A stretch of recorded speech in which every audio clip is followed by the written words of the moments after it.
भारत और पाकिस्तान का युद्ध रुकने के बाद कुछ लोग कह रहे हैं ऐसा क्यों किया, मोदी जी कमजोर पड़ गए। मोदी जी कमजोर नहीं पड़े हैं, लेकिन कोई और कमजोर पड़ गया है। कमजोर पड़ गए हैं उनके वो सपोर्टर्स जो आज उनसे सवाल पूछ रहे हैं कि ऐसा निर्णय क्यों लिया। जो इंसान मेहनत करके वहां तक पहुंचा है, हमसे ज्यादा काबिल है, ये सब जानते हैं। आज हम उसी से सवाल पूछ रहे हैं कि ऐसा निर्णय क्यों ले रहे हो। जिस आदमी ने आर्टिकल 370 खत्म कर दिया, 500 साल पुराना राम मंदिर बना के दे दिया, हर देशवासी का बैंक अकाउंट खुला दिया और हजारों सैकड़ों ऐसे काम करा दिए जो आज तक कभी हो ही नहीं पाए थे। आज अगर वो इंसान कुछ निर्णय ले रहा है तो उनके सपोर्टर्स ही उनसे पलट के पूछते हैं ऐसा क्यों कर रहे हो। जब मोदी जी ने 500 साल पुराना राम मंदिर बनाया था, उन्होंने कहा था मुझे लोकसभा में 400 सीट दिला दो। हम सपोर्टर्स ने उनकी सरकार को माइनॉरिटी में कर दिया। कमजोर कौन पड़ा? कमजोर हम पड़े, मोदी जी कमजोर नहीं पड़े। और उस समय मोदी जी ने भी वो नाराजगी हमारे पे नहीं दिखाई थी जैसे आज हम में से कई लोग मोदी जी पर नाराजगी दिखा रहे हैं।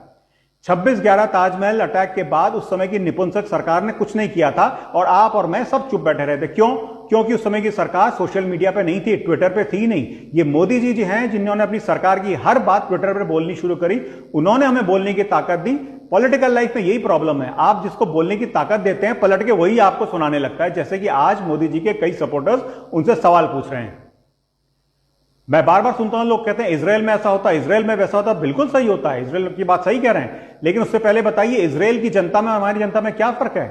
बहुत बड़ा फर्क है। इजराइल के हर परिवार में एक आदमी फौज में होता है। आप में से और मुझ में कितने लोग अपने बच्चों से कहते हैं बचपन से कि फौज में जाना है, जाना है, जाना है। अगर किसी कारण से रिजेक्ट हो गया अलग बात है, लेकिन जाना है, जाना है, जाना है नहीं। हम अपने बच्चों से कहते हैं आईआईटी कर लो, नीट कर लो, सीए कर लो, वकील बन लो, कुछ कर लो, अच्छी जिंदगी जियो, लाइफ को एंजॉय करो, ये जिंदगी ना मिलेगी दोबारा, ब्ला ब्ला ब्ला।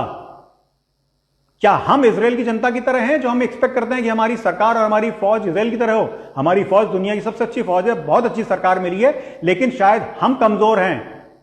हम इस लायक नहीं हैं कि हम इजराइल की बात कर सकें।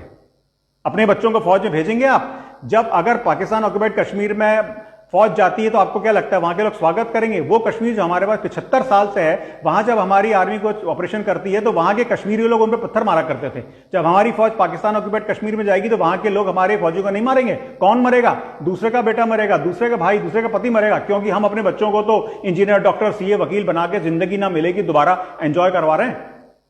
पहले अपने बेटे को फौज में भेजिए, उसके बाद सवाल पूछिएगा और उसके बाद कहिएगा कि कश्मीर में पीओके में घुस जाओ। अपने हिस्से का काम तो कर लो। जो दूसरा आदमी अपने हिस्से का काम कर रहा है, करके दिखा रहा है कि मैं कर सकता हूं, उसको करने तो दो।